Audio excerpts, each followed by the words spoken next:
Coucou les petits loups, c'est Nonaya et aujourd'hui on va aborder un sujet sérieux et un petit peu tabou qui est la chirurgie esthétique en Corée du Sud. Comme vous le savez déjà peut-être, la chirurgie esthétique a une place très importante en Corée du Sud et c'est d'ailleurs l'un des pays où on pratique le plus d'opérations esthétiques au monde. La première clinique de chirurgie esthétique a ouvert en Corée en 1961, mais c'est surtout au début des années 2000 qu'il y a eu un gros boom de la chirurgie. En fait, c'est dû à l'évolution de la société coréenne qui devient de plus en plus compétitive au niveau personnel et au niveau professionnel notamment. Il faut savoir qu'en Corée du Sud, l'apparence est quelque chose de très important et le fait de rentrer dans la norme est aussi quelque chose de primordial si on veut s'intégrer. C'est très souvent avant l'entrée à l'université que se pratique la première opération et parfois ce sont par exemple les parents qui vont payer une chirurgie des yeux à leur fille afin qu'elle soit mieux intégrée à l'université et qu'elle ait plus de chances de réussite.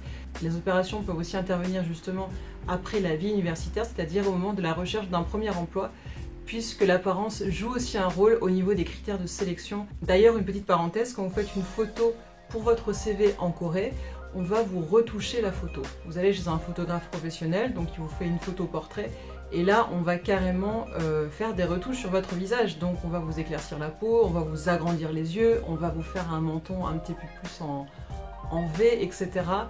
Donc parfois sur votre carte d'identité ou sur votre photo de CV, vous n'allez pas ressembler à qui vous êtes vraiment. Mais ça va aider en fait à la sélection. La première opération la plus pratiquée s'appelle le double eyelid, donc c'est l'opération de la paupière. Simplement, ça c'est pour agrandir les yeux. Et la deuxième opération qui est très tendance ces dernières années, c'est vraiment la V-line.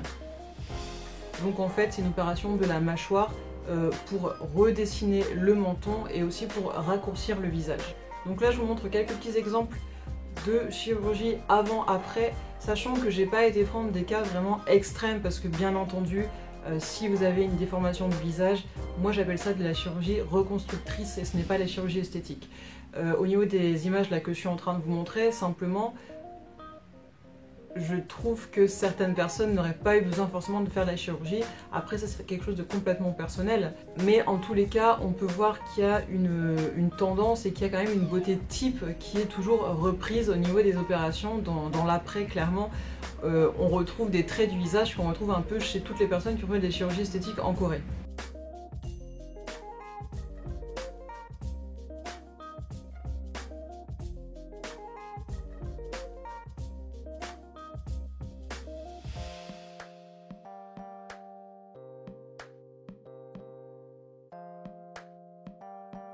Moi, ce qui m'a vraiment choqué quand je suis arrivée en Corée, c'est vraiment les publicités pour les cliniques de chirurgie esthétique. Il y en a absolument partout et souvent on les voit surtout dans les métros.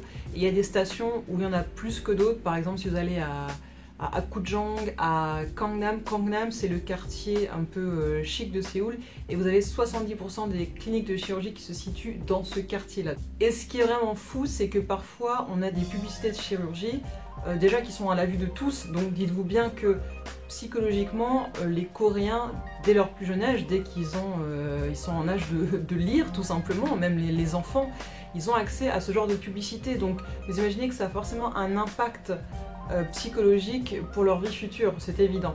Il y a une deuxième chose qui m'a marqué au niveau de la chirurgie esthétique, c'est lorsque je suis sortie en club à Gangnam, ou si vous sortez dans les clubs un petit peu branchés dans les quartiers un peu luxueux, et bien vous verrez beaucoup de filles qui ont fait de la chirurgie esthétique. Et là c'était vraiment fou, je me souviens j'étais au club Octagone, j'étais dans les toilettes des filles, et je me souviens avoir eu une impression complètement irréaliste. J'avais l'impression d'être dans un film de science-fiction. Il y avait des filles qui attendaient là dans les toilettes, il y avait des canapés, donc elles étaient assises là, en train de se maquiller, de regarder leur téléphone. Et franchement, elles avaient toutes la même tête. C'était absolument affolant. On peut trouver une certaine beauté dans ce physique. Moi je suis sûre que parmi vous il y en a plein qui vont me dire les Coréennes elles sont trop belles, et moi je les trouve très belles déjà au naturel et après une opération des fois il y en a certaines que je trouve très belles.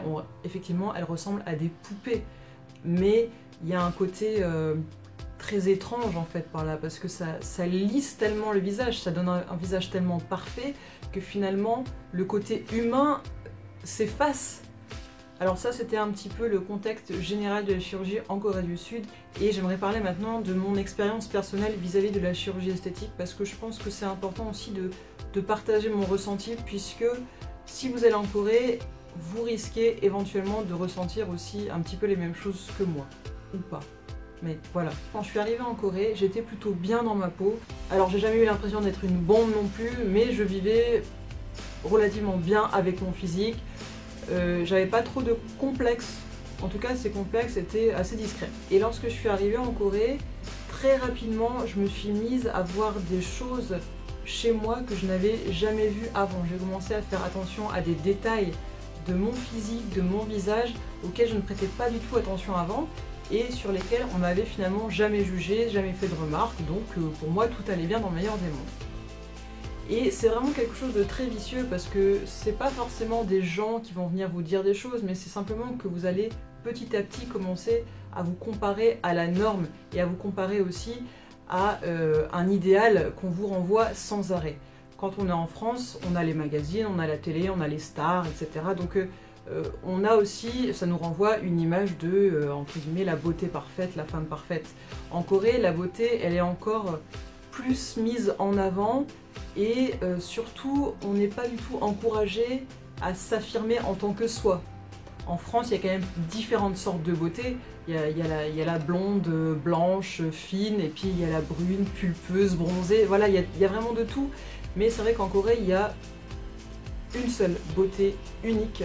Et je vous en ai parlé dans une vidéo déjà d'ailleurs, donc je vous laisse jeter un œil si vous ne l'avez pas encore vu. Donc à un moment donné, j'étais pas bien dans ma tête, j'étais pas bien dans ma peau. Ça a vraiment pas été 3 ans et demi simple, ça a été génial, mais honnêtement, ça a été difficile aussi. J'ai fait une grosse dépression lorsque j'étais là-bas. En fait, j'en ai fait plusieurs. J'étais dans un état, on va dire, dépressif pendant un long moment en fait. Mais particulièrement en 2013, j'ai vraiment fait une grosse dépression. J'étais pas bien du tout. Je vais vous dire, même quand j'étais en Corée, j'ai eu les envies de... À ce moment-là, j'avais fait un prêt étudiant pour étudier le coréen. Et je me suis vraiment posé la question d'utiliser cet argent, parce que j'avais une grosse somme d'argent, pour faire de la chirurgie. Et j'y ai pensé, mais vraiment, sérieusement. J'étais prête à aller claquer 10 000 € pour me faire refaire le visage. Honnêtement, j'allais commencer des démarches en fait dans ce sens-là. J'ai commencé à me renseigner. Bon, quand même, c'est de l'argent que j'ai emprunté, j'avais des projets avec, donc j'ai quand même réfléchi à 2 fois avant de claquer mon argent pour me faire charcuter le visage. Mais c'est juste pour vous dire que quand je suis arrivée en Corée, j'étais plus ou moins contre la chirurgie esthétique parce que je suis pour le fait d'affirmer qui l'on est, d'assumer qui l'on est. Et donc pour moi, quand j'ai vu qu'on encourageait les gens à changer qui ils étaient par la chirurgie esthétique, c'est quelque chose qui m'a profondément choquée. Mais c'est quelque chose aussi qui est devenu très rapidement une norme, même pour moi. Et ça, c'est vraiment flippant. Il y a un petit événement particulier qui m'est arrivé et qui m'a choquée, je pense.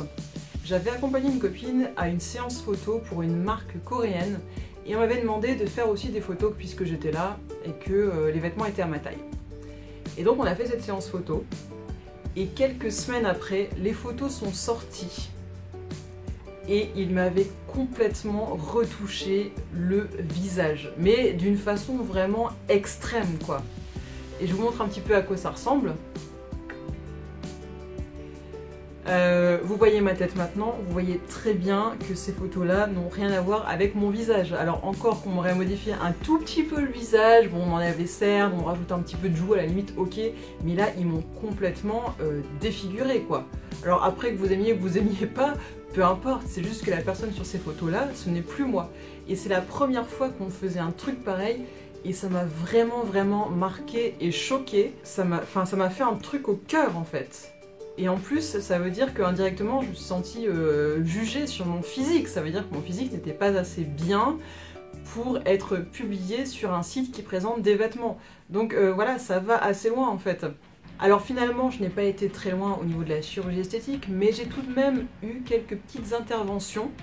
Donc je vous en parlerai dans une prochaine vidéo et je vous expliquerai un petit peu quelles sont les interventions que j'ai subies, où j'ai été trouver les informations, parce que peut-être que ça vous intéresse. Ce que j'aimerais dire aux personnes qui comptent se rendre en Corée, et surtout aux jeunes ou aux très jeunes personnes qui me regardent, c'est de garder confiance en vous et de ne pas vous laisser démonter par la société coréenne, par ce qu'elle renvoie, par l'image qu'elle renvoie et par toute cette pression environnante. Restez vous-même et n'oubliez pas que la beauté c'est relatif et que c'est culturel. On n'a pas la même beauté dans tous les pays et donc ce n'est pas parce que vous êtes en Corée que vous devez absolument changer. Et n'oubliez pas une chose, c'est que dans tous les cas, vous serez de toute façon toujours beau et même parfait ou parfaite pour au moins une personne. Et moi je vous trouve tous très beaux de toute façon. Pour clôturer cette vidéo, je vous encourage vivement à regarder le court-métrage Korean Body qui parle du ressenti d'une Coréenne qui se sent seule dans ce monde où tout le monde se ressemble.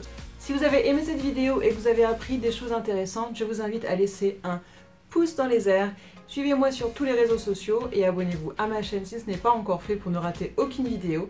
Et je vous dis à très bientôt pour la suite de cette vidéo et pour plein d'autres vidéos super chouettes comme celle-ci. Plein de bisous. Mouah.